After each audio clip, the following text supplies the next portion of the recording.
કોઈ એવો ઈમાનદાર અધિકારી આપણી રાજ્ય સરકારને મળતો નથી કે જે આ લોકો પર કંટ્રોલ કરી શકે કે અહીંયા આવી અને એ પોતે જ રાજા છે ને કાયદામાં જ ગમે ને બધાએ રહેવું પડશે કે કાયદાનું રાજ ચાલે છે, રૂલ ઓફ લો કહેવાય. તો એ ગુજરાતમાં કદાચ સંઘવી સાહિત્ય છે એટલે ચાલતું હશે, પણ ગોંડલને બાદ કરતા. શું આપ માનો છો ખરા અર્થમાં સીબીઆઈની તપાસથી આની અંદર સાચા તથ્યો બહાર આવી શકે કે પછી અન્ય કેસોની જેમ આ વાત પણ દબાઈ જાય અથવા તો રફે દફે થઈ જાય? ક્યાંક ને ક્યાંક પોલીસ છે એ ક્યાંક ને ક્યાંક છુપાવવાનો પ્રયાસ કરી રહી હોય એવી પોલીસની વર્તણૂક ઉપરથી અત્યારે લાગી રહ્યું છે. નમસ્કાર, હું છું ભૂમિક જાની, આપ જોઈ રહ્યા છો સત્યાર્થ મંથન. રાજકુમાર જાટ નામના યુવકનું અકસ્માતમાં મૃત્યુ થયું આવી વાત પોલીસ કહી રહી છે.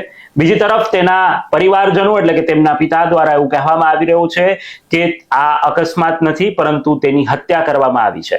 તેના ચોંકાવનારા સીસીટીવી ફૂટેજ પણ સામે આવ્યા હતા અને જે રીતના પરિવારજનો આક્ષેપ કરી રહ્યા છે તેના સીધા આક્ષેપ પૂર્વ ધારાસભ્ય અને ગોંડલના અગ્રણી જયરાજસિંહ જાડેજા અને તેમના પરિવાર તરફ ઇશારો કરી રહ્યા છે.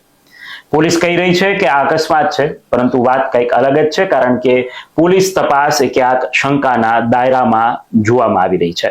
આ બધા વચ્ચે આ અકસ્માત છે કે પછી હત્યા તેનું રહસ્ય ઘેરાઈ રહ્યું છે અને ફોરેન્સિકનો રિપોર્ટ એ કંઈક ઈજાના ઘા જે જોવા મળી રહ્યા છે તે કંઈક અલગ આંકડો બતાવે છે અને પોલીસ તેના ચોપડે જે આંકડો બતાવે છે અને પોસ્ટમોર્ટમનો રિપોર્ટ જે આવે છે તેની અંદર ઈજાઓ કંઈક અલગ છે, તેનો આંકડો કંઈક અલગ છે. આ બધા મુદ્દે જાણવું એ જરૂરી છે કે ખરા અર્થમાં પોલીસની તપાસ એ જે દિશામાં થઈ રહી છે તે યોગ્ય છે કે નહીં. પરિવારજનોએ હાઈકોર્ટમાં પિટિશન દાખલ કરી છે, સીબીઆઈ તપાસની માંગ કરી છે અને આ સમગ્ર મુદ્દે ક્રાઇમની દ્રષ્ટિએ અને આ કેસની દ્રષ્ટિએ હકીકતમાં કઈ પ્રકારના તથ્યો છે અને શું કામગીરી પોલીસે કરવી જોઈએ જે નથી થઈ રહી અને કેમ શંકા ઉદ્ભવી રહી છે, આ બધા જ મુદ્દા પર આજના વિડીયોમાં ચોકસાઈપૂર્વક એક ચર્ચા કરવી છે. અને આ ચર્ચા કરવા માટે મારી સાથે રાજકોટના senior criminal lawyer Sanjay Pandit છે અને તેમની સાથે આ મુદ્દા પર વિસ્તૃત ચર્ચા કરવી છે. સાહેબ, આ ચર્ચાની અંદર આપનું સ્વાગત છે. જે રીતનો આ ઘટનાક્રમ થયો, ફ્રોમ ધી ડે ફર્સ્ટ પરિવારજનો એવું જ કહી રહ્યા છે અને પૂર્વ ધારાસભ્ય જયરાજસિંહ પર સીધો આક્ષેપ કરી રહ્યા છે કે હત્યા છે. પોલીસ એવું કહી રહી છે કે હત્યા નથી, અકસ્માત છે. ઘણા ખરા ચોંકાવનારા સીસીટીવી ફૂટેજ પણ સામે આવ્યા. એક ક્રિમિનલ લોયરની દ્રષ્ટિએ આ કેસની અંદર આપને શું લાગી રહ્યું છે? ખરા અર્થમાં શું તથ્ય હોઈ શકે? જી, હાલ જે આખો ઘટના જે સામે આવી છે એમાં પોલીસની થિયરી એવી રહી છે કે આ એક અકસ્માત છે અને એક લક્ઝરી બસના ડ્રાઈવરની એમાં અટક પણ કરવામાં આવી છે અને વાહન પણ કંઈક તપાસના કામે કબજે થયું છે. પરંતુ સદનસીબે કે જેને કહેવાય કે મૃતકના પરિવારજનોને કંઈક સદબુદ્ધિ આવી જે તે સમયે અને એને ફોરેન્સિક પીએમની ડિમાન્ડ કરી અને આ આખા જે ડેડ બોડી હતું મૃતકનું, રાજકુમાર જાટનું, એનો ફોરેન્સિક પોસ્ટમોર્ટમ રિપોર્ટ કરવામાં આવ્યો. આ રિપોર્ટ જે કરવામાં આવ્યો એના પછીના જે તથ્યો બહાર આવ્યા છે એટલે ક્યાંક ને ક્યાંક જે પોલીસની થિયરી છે એ શંકાના દાયરામાં આવે છે કે ખરેખર આ અકસ્માત છે કે હત્યા. બીજું કે અમારી કાયદાની ભાષામાં એમ કહીએ તો જ્યારે આવા કોઈ પણ બનાવ બને છે કે જેમાં કોઈ વ્યક્તિની મૃત્યુ થયું હોય એ પછી અકસ્માતમાં થયું હોય અથવા તો હત્યા થઈ હોય ત્યારે એવા સમયે જ્યારે પોલીસ તપાસ શરૂ કરે છે અને જ્યારે એ ડેડ બોડી પાસે જ્યારે પહોંચે છે પોલીસ બનાવ સ્થળે ત્યારે સૌપ્રથમ જે ઇન્વેસ્ટિગેશન ઓફિસર હોય છે એ ઇન્ક્વેસ્ટ પંચનામું કરતા હોય છે, જેને કાયદાની અમારી ભાષામાં ઇન્ક્વેસ્ટ પંચનામું કહે છે. આ જે ઇન્ક્વેસ્ટ પંચનામું છે એ જે જગ્યાએ આ બનાવ બન્યો હોય અથવા તો જે જગ્યાએ આ ડેડ બોડી છે એ મળી આવ્યું હોય, જ્યાં હોય ત્યાંના સ્થાનિક જગ્યાના કોઈ પણ રહેવાસીઓ બે હોય એને પંચ તરીકે બોલાવવામાં આવે છે અને એની હાજરીમાં જે આ તપાસ કરનાર અધિકારી હોય છે એ ડેડ બોડી જે હોય છે એનું પંચનામું કરતા હોય છે. આ પંચનામું કઈ તારીખે કયા સમયે શરૂ કરવામાં આવ્યું અને એમાં તમામ વિગત હોય છે અને ડેડ બોડીની જે હાલત હોય છે એ ઇન્ક્વેસ્ટ પંચનામામાં એની નોંધ કરવામાં આવતી હોય છે કે ભાઈ આ ડેડ બોડી છે અત્યારે કઈ દિશામાં પડ્યું છે, માથું કઈ દિશામાં છે, પગ કઈ રીતે છે અને આખા શરીર ઉપર જે કંઈ પણ ઈજાના નિશાનો દેખાય એ ઇન્ક્વેસ્ટ પંચનામામાં નોંધવામાં આવતા હોય છે. અને ત્યારબાદ છે એને માની લ્યો પોસ્ટમોર્ટમની જરૂર પડે તો એ પોસ્ટમોર્ટમ એનું કરવામાં આવતું હોય છે. પણ હાલના કેસમાં જે પ્રથમ પોસ્ટમોર્ટમ કરવામાં આવ્યું છે એમાં 17 ઈજાઓ દર્શાવવામાં આવી છે અને જે ફોરેન્સિક પીએમ કરવામાં આવ્યું છે એમાં 42 ઈજાઓ દર્શાવવામાં આવી છે. અને મને વિશ્વસનીય સૂત્રોમાંથી એવું જાણવા મળ્યું છે કે જે ઇન્ક્વેસ્ટ પંચનામું છે એમાં માત્ર 10 થી 11 ઈજાઓનો જ ઉલ્લેખ છે. એ સાચું પણ હોઈ શકે, ખોટું પણ હોઈ શકે, મને સાંભળવા મળ્યું છે ત્યાં સુધી. તો એક જ ડેડ બોડીના 3 અલગ અલગ જેને કહેવાય કે વિશ્લેષણો કે અવલોકનો સામે આવે છે કે એમાં પોલીસ માની લે 10 થી 11 ઈજાઓ કહેતી હોય, પ્રથમ પીએમ કરનાર ડોક્ટર છે એ 17 ઈજાઓ કહેતા હોય, અને ફોરેન્સિક પીએમ કરનાર ડોક્ટરો છે કે જે 3 ડોક્ટરની પેનલ હોય, સિનિયર ડોક્ટરો હોય છે, એ લોકો 42 ઈજાઓ દર્શાવે છે. તો આ તમામ બાબત છે એ ક્યાંક ને ક્યાંક પોલીસ છે એની થિયરી ઉપર કે એની જે તપાસ ઉપર છે એ શંકા ઉત્પન્ન કરનારી છે. કારણ કે આ જે મૃતકના પરિવારજનો છે એને જ્યારે એને હાઈકોર્ટમાં પિટિશન કરી હતી આ બાબતે, વધુ તપાસની માંગણી, બીજી એજન્સીને તપાસ સોંપવામાં આવી બાબતે, તો એને અમુક કાગળોની જરૂર હતી. ત્યારે પોલીસે છે એમને ઇન્ક્વેસ્ટ પંચનામું અને જે પ્રથમ પીએમ રિપોર્ટ હતા એ આપ્યા જ નહીં અને આપવાની પણ ના પાડી દીધી કે ભાઈ આ કાગળો અમે તમને આપશું નહીં, તપાસ ચાલુ છે. એટલે પછી પાછળથી ખબર પડી કે કોઈ મીડિયા વાળાના હાથમાં આ છે એ પ્રથમ પીએમ રિપોર્ટ આવી ગયો. તો આજે જેને કહેવાય કે આ બધા તપાસના કાગળો એવા છે કે જે ભોગ બનનારને માની લ્યો ને આ કોર્ટમાં જવું જરૂરી છે તો એની નકલો આપવામાં પોલીસને કઈ વાંધો ન હોવો જોઈએ, આપી દેવી જોઈએ. તો ક્યાંક ને ક્યાંક પોલીસ છે એ ક્યાંક ને ક્યાંક છુપાવવાનો પ્રયાસ કરી રહી હોય એવી પોલીસની વર્તણૂક ઉપરથી અત્યારે લાગી રહ્યું છે. સાહેબ, ગોંડલની વાત કરીએ અને જયરાજસિંહની જો વાત કરીએ તો ક્યાંક ને ક્યાંક અત્યારે પરિવાર એવો આક્ષેપ કરે છે કે આ માત્ર હત્યા છે. જયરાજસિંહના ઘરના જે વિઝ્યુઅલ્સ જે સીસીટીવી સામે આવ્યા છે તેની અંદર પણ કંઈક બનાવ બને છે એવી તમને ગંધ આવે. તેને આપણે ચોક્કસપણે એવું ના કહી શકીએ કે અહીંયા જ કોઈ ઘટના બની, પરંતુ ક્યાંક તમને એવું લાગે કે અચાનક રાજકુમાર તેમના ઘરમાં આવી જાય છે અને જે આખી ઘટના. આ વાતને તમે કેવી રીતે જુઓ છો? જે કહેવામાં આવી રહ્યું છે કે અમે લોકો નિષ્પક્ષ છીએ, અમે લોકો આની અંદર ઇન્વોલ્વ નથી, અને બીજી બાજુ પરિવારનો આક્ષેપ, આ બે વાતને જો પૂર્વ જે કઈ ઘટનાક્રમો ઘટ્યા છે એની સાથે જોડીએ તો આપને એવું લાગે છે કે આની અંદર કંઈક અલગ રંધાઈ રહ્યું છે?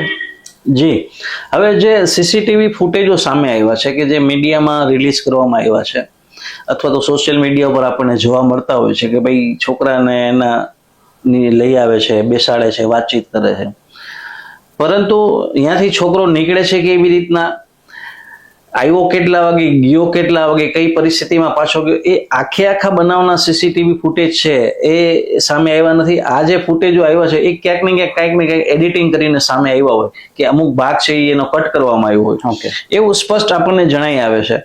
તો ખરેખર જો આજે પૂર્વ ધારાસભ્ય શ્રી એવું કહે છે કે ભાઈ અમે આમાં ક્યાંય ઇન્વોલ્વ અમે છીએ નહીં, અમે આને કોઈ માર નથી માર્યો કે કોઈ એવી બાબત થઈ નથી, તો સીસીટીવી છે એને સવારથી રાત સુધીના આપી દઈએ તપાસના કામે, માની લો કબજે કરવામાં આવે તો એને શું વાંધો હોવો જોઈએ, પરંતુ એ કબજે નથી થતા અથવા તો ડિલીટ કરી નાખવામાં આવ્યા છે. તો કંઈક ને કંઈક એમાં ખોટું થયું હોય અથવા તો કંઈક ને કંઈક રંધાણું હોય તો જે બાબત છે એ છુપાવવાનો કોઈ વ્યક્તિ છે એ પ્રયાસ કરે. અધરવાઇઝ જો એ વ્યક્તિ સાચા હોય અથવા કોઈ પણ વ્યક્તિ છે એ કોઈ પણ બનાવ બાબતે જો એ સંપૂર્ણ સાચો હોય તો એ તમામ બાબતો છે એ જાહેર કરી શકે. એ અમુક બાબતો જાહેર કરે ને અમુક ન કરે એવું ના બને. કોઈ પણ માનવ સહજ સ્વભાવ છે એ માની લો આવી કોઈ પણ ઘટના બને અને એમાંથી કોઈ બાબત છુપાવવામાં આવતી હોય તો એ સિમ્પલ વસ્તુ છે કે કંઈક ને કંઈક તો બન્યું જ છે. પરિવાર એવું કહી રહ્યો છે કે તેમને હાઈકોર્ટમાં પિટિશન પણ દાખલ કરી અને તેમના દ્વારા એવું પણ કહેવામાં આવ્યું કે સીબીઆઈની તપાસ થાય. શું આપ માનો છો ખરા અર્થમાં સીબીઆઈની તપાસથી આની અંદર સાચા તથ્યો એ બહાર આવી શકે કે પછી અન્ય કેસોની જેમ આ વાત પણ દબાઈ જાય અથવા તો રફે દફે થઈ જાય? આમાં જો ગોંડલ કે રાજકોટ પોલીસ સિવાયની કોઈ પણ પોલીસને જો તપાસ સોંપવામાં આવે, જે સ્વતંત્ર એજન્સી છે જેમ કે સીબીઆઈ છે, તો 100% એમાં કંઈક જે આના જે મૃતક જે આ મર્યો છે એના તથ્યો છે એ પ્રજા સામે અને એના પરિવાર સામે આવે એવી શક્યતા નકારી શકાય નહીં. કારણ કે સીબીઆઈ ઇન્વેસ્ટિગેશન છે એ જેને કહેવાય કે બહુ જેન્યુઅનલી ઇન્વેસ્ટિગેટ કરતા હોય છે અને આખા આપણા ભારત દેશમાં જેને કહેવાય કે એ એક એજન્સી એવી છે કે જેના ઉપર લોકોનો વિશ્વાસ છે કે ભાઈ આની જે તપાસ હશે એ નિષ્પક્ષ હશે, કારણ કે એ લોકો છે એ કોઈના ઇન્ફ્લુઅન્સમાં આવ્યા વગર તપાસ કરે એ સ્વાભાવિક છે, કારણ કે એ સેન્ટ્રલ એજન્સી છે, કેન્દ્ર સરકાર દ્વારા જેને કહેવાય સંચાલિત એજન્સી હોય છે એના ઉપર કોઈ બીજા લોકલ જેને કહેવાય કે પોલિટિશિયનો હોય કે આ છે તે છે એના કોઈ ઇન્ફ્લુઅન્સ એ કામ કરે નહીં. એટલે જો સીબીઆઈ ઇન્વેસ્ટિગેશન કરવામાં આવે તો મારું એવું માનવું છે કે કંઈક તથ્ય છે આની મૃત્યુ પાછળનું સાચું કારણ છે એ જાણી શકાય, એ વાત નકારી શકાય નહીં. સાહેબ, અંતિમ પ્રશ્ન આ જ બાબતે આવું છું. સૌથી પહેલા જે પોલીસ અધિકારીએ નિવેદન આપ્યું હતું એ કંઈક અલગ હતું, પછી નિવેદન આપવામાં આવ્યું કે જે ઓન પેપર લખવામાં આવ્યું એ અલગ હતું, જે રિલેટેડ પંચનામાની વાત છે. આ વાતને કાયદાકીય રીતે જે રીતે તેમના પરિવારજનો અત્યારે પડકારી રહ્યા છે, એ તથ્ય ખુલે તો ખરા અર્થમાં આ બાબત કેટલી ગંભીર છે અને તેની અંદર પોલીસનું કોઈ કારસ્તાન ખુલે અથવા તો પોલીસની કોઈ શંકાસ્પદ ભૂમિકા ખુલે તો એ બાબતે કાયદો શું કહી રહ્યો છે અને શું થઈ શકે એ અધિકારીઓ પર કાર્યવાહી. જી, હાલ આખા ગુનાની જે તપાસ છે એ એક અકસ્માત છે એવી થિયરી ઉપર પોલીસ છે એ ચાલી રહી છે. પરંતુ જે આ ફોરેન્સિક પીએમ રિપોર્ટ જ્યારે જાહેર કરવામાં આવ્યો છે અથવા તો સામે આવ્યો છે એના ઉપરથી મારું એવું માનવું છે કે હું આટલા વર્ષથી આ વકીલાતની પ્રેક્ટિસ કરું છું. અમે ઘણા મર્ડર કેસોની ટ્રાયલ મેં ચલાવેલી છે, અકસ્માતના કેસોની પણ ટ્રાયલો ચલાવેલી છે. જ્યારે અમે આવી ટ્રાયલો ચલાવતા હોઈએ છીએ કોર્ટમાં ત્યારે જે મરનાર હોય છે એના પીએમના રિપોર્ટ છે એ પણ કોર્ટમાં રજૂ થતા હોય છે. તો એ પીએમ રિપોર્ટનો પણ અમે અભ્યાસ કરતા હોઈએ, કારણ કે અમારે જે પીએમ કરનાર ડોક્ટરો હોય એને અમારે ક્રોસ એક્ઝામિન કરવાના હોય, એટલા માટે થઈને અમે એ અભ્યાસ કરતા હોઈએ. તો આ જે ફોરેન્સિક પીએમ રિપોર્ટ આવ્યો છે આ રાજકુમાર જાટનો, કે જેમાં 42 ઈજા દર્શાવવામાં આવી છે. તો મેં અત્યાર સુધીમાં આટલા બધા કેસો મારી હાથ હેઠળ મેં જોયા છે જેમાં મેં ઘણા બધા પીએમ રિપોર્ટનો અભ્યાસ કરેલો હોય છે. તો એમાં કોઈ એક સિંગલ એક્સિડન્ટમાં આટલી બધી ઈજાઓ 42 ઈજાઓ થવી એ સંભવ નથી. આ એક યુનિક કહી શકાય જો આ એક્સિડન્ટ હોય તો. બીજું કે આ જે ઈજાઓ છે એ માથાથી લઈ અને પગ સુધી આખા શરીરમાં આગળ પાછળ સાઈડમાં બધે ઈજાઓ છે. હવે કોઈ પણ અકસ્માત થાય ને એમાં એવી રીતના ચારે બાજુ ફરતીઓ ઈજાઓ થવાની પણ શક્યતા બહુ ઓછી હોય છે. કારણ કે આજે માની લો કોઈ વ્યક્તિ છે એની 5-5.5 ફૂટની હાઈટ હોય, માની લો 5 થી 6 ફૂટની વચ્ચેની હાઈટનો માણસ હોય, 70-80 કિલો એનો વજન હોય, એ કોઈ વાહન સાથે અથડાય છે તો માની લ્યો એ એના ફ્રન્ટ એટલે મોઢાથી વાહન અથડાતું હોય તો એના ફ્રન્ટ ભાગમાં એ ઈજાઓ થાય એ અલગ પ્રકારની હોય, પાછળની એટલે એ બધી ઈજાઓ થાય નહીં એને, કારણ કે ફેંકાઈ જાય. હવે માની લ્યો એ આમ ઉલટો ઉભો હોય ને પાછળથી વાહન એને ઠોકર મારે તો બેક સાઈડમાં ઈજાઓ થાય, આગળની સાઈડમાં એટલી બધી ઈજાઓ ના થાય. અને એ ઈજાઓના પ્રકાર પણ આખા અલગ હોય છે. વાહન સાથે અથડાવીને ઈજા થવી અને કોઈ વસ્તુ મારીને ઈજા કરવામાં આવી હોય એ પણ ઘણો એમાં ડિફરન્સ આવતો હોય છે. અત્યારે જે આખી આ બધી ઈજાઓ દર્શાવી છે અને જે આવી ઈજાઓનો જ્યારે પીએમ રિપોર્ટ પોસ્ટમોર્ટમ થતું હોય છે કોઈ પણ અકસ્માતનું માની લો, તો જ્યારે એ કોઈ વાહન સાથે બોડી છે, શરીર છે એ અથડાણું હોય ત્યારે એ વાહનના જે ભાગ સાથે અથડાણું હોય એ ભાગના કંઈક ને કંઈક નિશાનો, જેને કહેવાય કલરના કટકા હોય, પતરું હોય તો ઝીણા પતરા હોય, કાચ હોય વાહનનું કાંઈ પણ, તો એ ક્યાંક ને ક્યાંક કોઈ ઈજાના અથવા તો એના શરીરના ચામડીના ટિશ્યુમાં એ જોવા મળે. અને પીએમ જ્યારે કરતા હોય ડોક્ટરો તો એ બધી વસ્તુ અલગ કાઢી અને ઇન્વેસ્ટિગેશન એજન્સીને સોંપતા હોય છે. એના ઉપરથી કહી પણ શકે કે ભાઈ આ વાહન છે એ સફેદ કલરનું હતું કે કાળા કલરનું હતું કે કયા કલરનું, કારણ કે એના નિશાનો એમાં ક્યાંક ને ક્યાંક ઈજામાં આવતા હોય છે. જ્યારે આ 42 ઈજાઓમાંથી ક્યાંયથી કોઈ વાહન સાથે અથડાણું હોય ને વાહનના કંઈ જેને કહેવાય વાહન સાથે અથડાવાના જે પ્રાથમિક તારણો કહી શકાય એવા કોઈ પુરાવા ઈજાઓમાંથી પણ મળ્યા નથી. બીજું મને એવું પણ જાણવા મળ્યું છે કે આજે ગુજરનાર છે એના મડ માર્ગ પાસે કંઈક કાપાનું નિશાન છે. તો જ્યારે આ એક્સિડન્ટ થાય છે, એક્સિડન્ટ થતા હોય છે ત્યારે પ્રાઇવેટ પાર્ટમાં આ પ્રકારની ઈજાઓ થવી એ બહુ શક્યતાઓ ઓછી હોય છે એની, કારણ કે જ્યારે એક્સિડન્ટ થાય ત્યારે એ વ્યક્તિ આગો ફેંકાઈ જતો હોય, એના પ્રાઇવેટ પાર્ટ બહુ ડેમેજ થતા હોતા નથી. બીજું કે જે પેલું પીએમ રિપોર્ટ છે એમાં એવું કહે છે કે જાકેટમાં લોહીના નિશાન ને એવું બધું હતું, પેન્ટમાં કે ટ્રેકસૂટમાં કંઈ બતાવતા નથી. ફોરેન્સિક રિપોર્ટ થાય છે એમાં એમ કહે છે કે એના પગમાં પણ ગંભીર ઈજાઓ હતી. તો ક્યાંક ને ક્યાંક નીચે જેને કહેવાય કે પેન્ટમાં પણ ક્યાંક ને ક્યાંક લોહી કે એના ડાઘ છે કે એવું આવવું જોઈએ, પણ એવું કંઈ સામે આવ્યું નથી. એટલે આ સિવાય જ્યારે ડોક્ટરો અકસ્માતને લગતા પીએમ રિપોર્ટ હોય તો પીએમ રિપોર્ટમાં જ્યારે કોઝ ઓફ ડેથ લખે કે ભાઈ આ કયા કારણથી આનું મૃત્યુ થયું છે, તો એમાં ડોક્ટર એવું સ્પેસિફિક પોતાનું ઓપિનિયન લખતા હોય છે કે ભાઈ આ જે વાહન અકસ્માતમાં જે ઈજાઓ થાય એ પ્રકારની ઈજાઓ આને થયેલી છે ને, વાહન અકસ્માતની ઈજા થઈ હોય એવી શક્યતા નકારી શકાય નહીં અને એને કારણે આ મૃત્યુ થયું છે, આવું લખતા હોય છે ડોક્ટરો. ઓકે. જ્યારે હાલના ફોરેન્સિક પીએમમાં ડોક્ટરોએ માત્ર એવું લખ્યું છે કે બોથડ પદાર્થથી આને ઈજાઓ થઈ છે. બોથડ પદાર્થ છે એટલે લોખંડનો પાઇપ છે, લોખંડનો સળિયો છે, લાકડી છે, અથવા જાડો ધોકો હોય, પથ્થર છે, આ બધા બોથડ પદાર્થની વ્યાખ્યામાં આવે કે એનાથી એને ઈજા કરવામાં આવી છે. વાહન છે એ આમ કહેવાય બોથડ જ, પણ ડોક્ટરોએ ક્યાંય એવું મેન્શન નથી કર્યું કે ભાઈ આ ઈજાઓ છે એ એક્સિડન્ટથી પણ થઈ શકે એવી શક્યતા નકારી શકાય નહીં, એવો સ્પષ્ટ ઓપિનિયન આ પીએમ રિપોર્ટમાં ક્યાંય નથી. ધેટ મીન્સ કે આ જે કાંઈ પણ ઈજાઓ છે એ એક્સિડન્ટ પહેલાની ઈજાઓ હોય એવી શક્યતા નકારી શકાય નહીં. અને ખરેખર પોલીસે આ બધી તપાસ કરવી જોઈએ કે ભાઈ આ બધી બધી ઈજાઓ આને કઈ રીતે થઈ છે. હવે જે બસ ડ્રાઈવર છે તો બસમાં જે પેસેન્જરો બેઠા હતા, આજે આપણે બસમાં મુસાફરી કરતા હોઈએ અને કોઈ વ્યક્તિ છે અથવા કોઈ પ્રાણી છે એ બસ સાથે અથડાય તો લગભગ બધાને ઝટકો લાગી જાય, બ્રેક લાગી જાય, કંઈક ને કંઈક વાહનમાં થાય જેને કહેવાય રોદો આવી જાય, તો બધાને કંઈક ને કંઈક ખ્યાલ આવે. પણ બસના કોઈ મુસાફરોને કંઈ આઈડિયા ન આવ્યો કે કંઈક વસ્તુ ભટકાણી છે.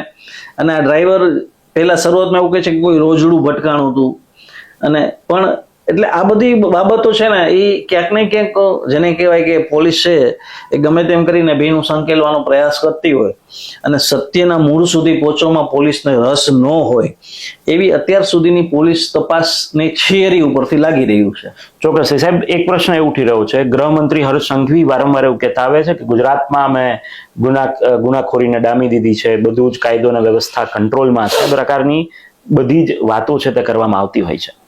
આ મુદ્દા પર તેમનું મૌન, કારણ કે નાનામાં નાનો કોઈ ઘટનાક્રમ બને તો હર્ષ સંઘવીએ બોલતા હોય છે, પરંતુ આ ઘટનાક્રમ પર તેમનું કોઈ પણ પ્રકારનું કોઈ પણનું નિવેદન નથી આવ્યું. એ કઈ તરફ ઇશારો કરે છે, આપને શું લાગે છે? હાલ જે જગ્યાએ કે જે આ બનાવમાં જેનું ઇન્વોલ્વમેન્ટ કે જેનું નામ આવી રહ્યું છે એ ક્યાંક ને ક્યાંક સત્તાધારી પક્ષ સાથે કનેક્ટેડ છે, એ તો બહુ ઓપન વાત છે. એટલે સત્તાધારી પક્ષ છે એ બને ત્યાં સુધી આવી કોઈ બાબતમાં એ લોકો પડે નહીં અથવા તો એને છાવરવાનો પ્રયાસ કરે એવી શક્યતા નકારી શકાય નહીં. એટલે એ કંઈ બોલી શકે એવી પરિસ્થિતિમાં જ નથી અત્યારે, એવું કહીએ તો પણ કોઈ અતિશયોક્તિ નહીં હોય. ખરેખર એમણે પોતાએ આવી બાબતોમાં અંગત રસ લઈને પોલીસને સ્ટ્રિક્ટ સૂચના આપી દેવી જોઈએ કે ભાઈ આમાં તમે સત્યતાના મૂળ સુધી જાજો કે ખરેખર અકસ્માત છે કે આની પાછળ બીજું કઈ કારણ છે, આમાં કોઈની શરમ રાખતા નહીં, એ પ્રકારની તપાસ કરજો. આવી સ્પષ્ટ સૂચનાઓ આ મળી હોય પોલીસને તો પોલીસે એ આવા જેને કહેવાય ભાંગરા ન વાટે તપાસમાં. એ 100% પણ અત્યારે જે પોલીસની થિયરી છે, અને મેં તો ભૂતકાળમાં પણ એવા અમુક કિસ્સાઓ કે અમુક કેસો જોયા છે કે જે રિસન્ટલી હમણાં છેલ્લા 2 વર્ષમાં 3 વર્ષમાં સામે આવ્યો હોય આપણી સામે. એમાં એક તમને હું બનાવ કહું તો એક બિપિનસિંહ પિલુદરિયા કરીને સુરતના કોન્ટ્રાક્ટર છે, એને ગોંડલની નગરપાલિકામાં પોતે ડોર ટુ ડોર કચરો કલેક્ટ કરવાનું ટેન્ડર ભર્યું અને એનું એ ટેન્ડર પાસ થયું. હવે એ ટેન્ડર પાસ થયું એટલે એ બહારની વ્યક્તિ છે, જ્યારે આ ગોંડલ નગરપાલિકામાં તો આ લોકોની જેને કહેવાય કે અમુક લોકોની એક પકડ છે કે એના સિવાય બહારની કોઈ વ્યક્તિ તો અહીંયા આવી જ ન જોઈએ, સિન્ડિકેટ છે જેને કહેવાય. તો એ બિપિનસિંહ પિલુદરિયાને આ પૂર્વ ધારાસભ્યના બંગલે અહીંયા લઈ જવામાં આવે છે, એને બેસાડવામાં આવે છે, આખો દિવસ ધાક ધમકીઓ આપવામાં આવે છે, અને એ કોન્ટ્રાક્ટ છે એ એમાં પોતાને એને કામ નથી કરવું, રાજી ખુશીથી એવા સોગંદનામાઓ લઈને નગરપાલિકાને સબમિટ કરવામાં આવે છે. ત્યાં સુધી એ વ્યક્તિને અહીંયાથી જવા દેવામાં નથી આવતો કે જ્યાં સુધી એ વ્યક્તિ એ કોન્ટ્રાક્ટ છોડી ન દે, જેથી કરીને એ પછી જેને કઈ કોન્ટ્રાક્ટ છે જેને એ લોકોને દેવો હોય સિન્ડિકેટના સભ્યોને એને આપી શકે. આવી ફરિયાદ થઈ છે જેમાં ગોંડલ નગરપાલિકાના હોદ્દેદારો એના જેને કહેવાય કે અધિકારીઓના પણ આરોપી તરીકે નામ હતા. તો પોલીસ એમાં તપાસ શું કરી, તો પોલીસ એમાં સમરી ભરી દીધી કે આવો કઈ બનાવ નથી બન્યો, બિપિનસિંહ તો રાજી ખુશીથી અહીંયા બંગલે ગયા હતા અને એને કઈ અપહરણ કર્યું એવું લાગ્યું નથી, એવું કઈ પુરાવા મળ્યા નથી. આજે કોઈ પણ વ્યક્તિને તમે અહીંયા બેસાડી રાખો છો આખો દિવસ સુધી, ધેટ મીન્સ કે તમે એની ચાલ ચલન અને હલનચલન ઉપર તમે કંટ્રોલ કરી લીધો છે. હવે જ્યાં સુધી તમારી વાત માનતો નથી ત્યાં સુધી તમે જવા નથી દેતા, તો એ અપહરણ તો થયું જ એક જાતનું. તેમ છતાં એ પોલીસ છે એમાં સમરી રિપોર્ટ ભરે છે અને અત્યારે કોર્ટમાં પેન્ડિંગ છે. આના સિવાય બીજો એક તમને દાખલો આપું તો એક આશીષ કુંજડિયા કરીને જેને કહેવાય કે સમાજ સેવક છે અને આરટીઆઈ એક્ટિવિસ્ટ છે, એને ગોંડલના બાયોડીઝલનો જે કાળો કારોબાર ચાલતો હતો એ અટકાવવા માટે થઈને કલેક્ટરને આવેદનપત્ર આપ્યું અને આત્મવિલોપનની ધમકી આપી. તો એ આશીષ કુંજડિયા અને જયરાજસિંહના મોટા ભાઈ છે હરદેવસિંહ એના ફાર્મ હાઉસે બોલાવે છે. આવું આશીષ કુંજડિયાએ પોતાની ફરિયાદમાં દર્શાવ્યું છે કે ભાઈ મને બોલાવવામાં આવ્યું અને મને ધમકાવવામાં આવ્યો કે તું આ અરજી બરજી કરવાનું બંધ કરી દે ને કે મજા નહીં આવે કે. અને એના 2 દિવસ પછી એના ઉપર હુમલો થાય છે સરા જાહેર ફિલ્મી સ્ટાઇલથી, જેમ આપણે પિક્ચરમાં જોઈએ ને 4-5 ગાડીઓ આવે એમાંથી ગુંડાઓ ઉતરે ધોકાણ પાઇપ લઈને અને સરા જાહેર માણસને મારે, એ રીતના બજારમાં એ માણસને મારે છે અને હાથ પગ ભાંગી નાખે છે. એમાં હરદેવસિંહનો છોકરો અને એની ટોળકી હોય છે બીજા 7-8 જણા. એમાં આશીષ કુંજડિયાએ પોતાની ફરિયાદમાં સ્પેસિફિક કીધું છે કે ભાઈ મારી પર ગન ટાંકી અને એમ કીધું બાટલી જ વાર લાગશે, હવે તું બધું બંધ કરી દેજે. અને મને મારવામાં આવ્યો અને મારી ગાડીમાં 50,000 રૂપિયા હતા એની લૂંટ કરવામાં આવી. તો એ એફઆઈઆરમાં જે આર્મ્સ એક્ટની અને લૂંટની કલમ છે, એટલે માની લો 5 વ્યક્તિથી વધુ વ્યક્તિઓ જ્યારે આવે કોઈ ગુનામાં ને કઈ લૂંટ થઈ હોય, એ ભલે પછી 10 રૂપિયાની થઈ હોય તો એમાં ધાડની કલમ લાગે. જે ડાકુઓ પેલા ધાડ પાડતા ને એવી 5 થી વધુ વ્યક્તિ હતા, 50,000 રૂપિયા ગાડીમાંથી કાઢી લીધા કે વયા ગયા એવું એનો આક્ષેપ હતો, એટલે ધાડની કલમ એમાં લાગી, એમાં આજીવન કેદની સજાની જોગવાઈ છે. હવે તમે વિચાર કરો કે આ ગુનામાં પોલીસે એના હાથ પગ ભાંગી ગયા છે ને તો આઈપીસી 326ની કલમનો ઉમેરો કરવાનો કોઈ રિપોર્ટ તો કોર્ટમાં કર્યો નહીં, નકર તમારું હાડકું ભાંગ્યું હોય ને એટલે આઈપીસી 326 લાગે, એમાં 10 વર્ષની સજાની જોગવાઈ. પણ 324-25 મુજબના ગુનાનું પોલીસ છે એ ચાર્જશીટ કરે છે અને ધાડની કલમ અને આર્મ્સ એક્ટની કલમ એ મુજબના કોઈ પુરાવા અમને મળ્યા નથી, એવા કોઈ સહાયતો મળ્યા નથી, એની સમરી રિપોર્ટ ભરે છે. ઓહો. એટલે પોલીસ કોર્ટ છે એ સમરી રિપોર્ટ ના મંજૂર કરે છે, ફરી પાછી વધુ તપાસ આપે છે. તો જેતપુરના કોઈ અધિકારીને તપાસ સોંપવામાં આવે છે, એ અધિકારી પાછો સમરી રિપોર્ટ જ ભરે છે બીજી વાર કોર્ટમાં, અને કોર્ટમાં ગ્રાહ્ય રાખવામાં આવે છે. આનો અર્થ એવો થયો કે ભાઈ આ લોકોની જ્યાં જ્યાં કોઈ પણ ગુનામાં ઇન્વોલ્વમેન્ટ આવે એમાં આ લોકોનું હોય અથવા પરિવારજનોના કોઈના નામ આવતા હોય તો પોલીસની તપાસ છે ને એની તપાસની થિયરી જ આખી અલગ હોય. આ જ બાબત છે એ માની લો કોઈ કોમન માણસ છે એના ઉપર જો આવી કલમો લઈ ગયો અને આ પ્રકારનો ગુનો હોય તો પોલીસની તપાસની થિયરી છે એ આખી અલગ ટાઈપની હોય. તો એમાં સરઘસ નીકળે ને વરઘોડા નીકળે ને કેટલું બધું થાય. તમને નવાઈ લાગશે, આજે અમે બનાવની વાત કરી તમને આશીષ કુંજડિયા વાળા બનાવો, પોલીસે એકે આરોપીની અટક નથી કરી અને ચાર્જશીટ એમને ફાઇલ કરી દીધું છે કોર્ટમાં. એમ કીધું તમે કોર્ટમાં જામીન આપજો, બાકી કઈ તમારી અટકની જરૂર નથી, કોઈના રિમાન્ડ માંગ્યા નથી. આરોપી આવી અને જે કીધું બધું પોલીસે સાચું માની લીધું, નથી કોઈની ઓળખ પરેડ કરે. કારણ કે ઓલો જે ભોગ બનનાર વ્યક્તિ છે એ તો એક જ વ્યક્તિને ઓળખતો હતો, જે હરદેવસિંહનો છોકરો હતો એને, મયુરાજસિંહ જાડેજાને. એના સિવાય તો બીજા કોઈને ઓળખતો નહોતો, તો ઓળખ પરેડ તો થવી જોઈએ ને. નથી પોલીસ ઓળખ પરેડ કરાવતી, નથી એક આરોપીની અટક કરતી, કાંઈ નહીં. જેને કહેવાય ને લોટમાં લીટા, આપણી કાઠિયાવાડી ભાષામાં કીધું તો આવી તપાસ છે એ ગોંડલની પોલીસ કરે અથવા તો ગોંડલ તાલુકાની કોઈ પણ પોલીસ છે. જો આ લોકોના ક્યાંય નામ આવતા હોય તો એની તપાસ કરવાની પોલીસની થિયરી જ આખી અલગ હોય. આ હું કહેતો નથી, આ રેકોર્ડ ઉપરની વાત છે, આ કોઈ આક્ષેપ નથી, આ તો જે થયું છે એ જ હું કહું છું. એટલે આ બધી બાબતો છે. એટલે આપણને એવો સારો વિચાર આવે કે કોઈ એવો ઈમાનદાર અધિકારી આપણી રાજ્ય સરકારને મળતો નથી કે જે આ લોકો ઉપર કંટ્રોલ કરી શકે, કે અહીંયા આવી અને એ પોતે જ રાજા છે ને કાયદામાં જ ગમે ને બધાએ રહેવું પડશે, કે કાયદાનું રાજ ચાલે છે, રૂલ ઓફ લો કહેવાય. તો એ ગુજરાતમાં કદાચ સંઘવી સાહેબ કહે છે એટલે ચાલતું હશે, પણ ગોંડલને બાદ કરતા આવું મને લાગે છે. ચોક્કસથી આ મુદ્દા પર આપણે વાત કરી તે બદલ આપનો ખૂબ ખૂબ આભાર સાહેબ. તો જે રીતની આખી આ પરિસ્થિતિ છે અને જે રીતે તેમને સમજાવ્યું છે, તેમના અનુભવ ઉપરથી સંજયભાઈ જે રીતે વાત કરી છે તે ચોક્કસપણે એવું માની રહ્યા છે કે પોલીસની આ મામલાની અંદર તપાસ કંઈક અલગ વલણથી છે, કંઈક નરમ વલણથી છે, જે સામાન્ય નાગરિકો સાથે અથવા તો સામાન્ય વ્યક્તિ સાથે જે રીતની તપાસ થવી જોઈએ કે જે થાય છે એના કરતા ગોંડલના કેસ મુદ્દે જ્યારે પણ તેમના કેસ આવે છે ત્યારે કંઈક અલગ વેની અંદર તપાસ થઈ રહી છે. આ પ્રકારની વાત અત્યારે ક્યાંક ચર્ચામાં છે. જે રીતના પરિવાર દ્વારા આક્ષેપ કરવામાં આવી રહ્યા છે ત્યાં એવું જ કહેવામાં આવી રહ્યું છે કે આ એક હત્યાનો પ્રયાસ છે, અકસ્માત નથી. અને તેમના પિતા દ્વારા એવું જ કહેવામાં આવે છે કે મારા દીકરાની હત્યા કરવામાં આવી છે. જોઈએ આગામી દિવસોની અંદર આ સમગ્ર મામલે શું થાય છે, પરંતુ અમે તમને આ જ પ્રકારના તમામ અપડેટ આપતા રહીશું અને તેની સાથોસાથ જે ઊંડાણપૂર્વકના જે તથ્યો છે એ પણ જણાવતા રહીશું. કાયદાની ભાષામાં કઈ પ્રકારે આ કેસને વર્ણવી શકાય એ પણ તમારા સુધી અમે પહોંચાડવાનો એક પ્રયત્ન કરી રહ્યા છીએ. આપને આ વિડીયો કેવો લાગ્યો ચોક્કસથી કમેન્ટ કરીને જણાવશો. અત્યાર બસ આટલું જ. મને આપશો રજા. નમસ્કાર. સત્યાર્થ મંથનની યુટ્યુબ ચેનલ સબસ્ક્રાઇબ કરવાનું અને બેલ આઇકોન પ્રેસ કરવાનું, સાથે જ સત્યાર્થ મંથનનું ફેસબુક પેજ લાઇક અને ફોલો કરવાનું અને ઇન્સ્ટાગ્રામ પેજ સાથે જોડાવાનું પણ આપ ચૂકશો નહીં. અત્યારે બસ આટલું જ. મને આપશો રજા. આપ જોડાયેલા રહો સત્યાર્થ મંથન સાથે. નમસ્કાર.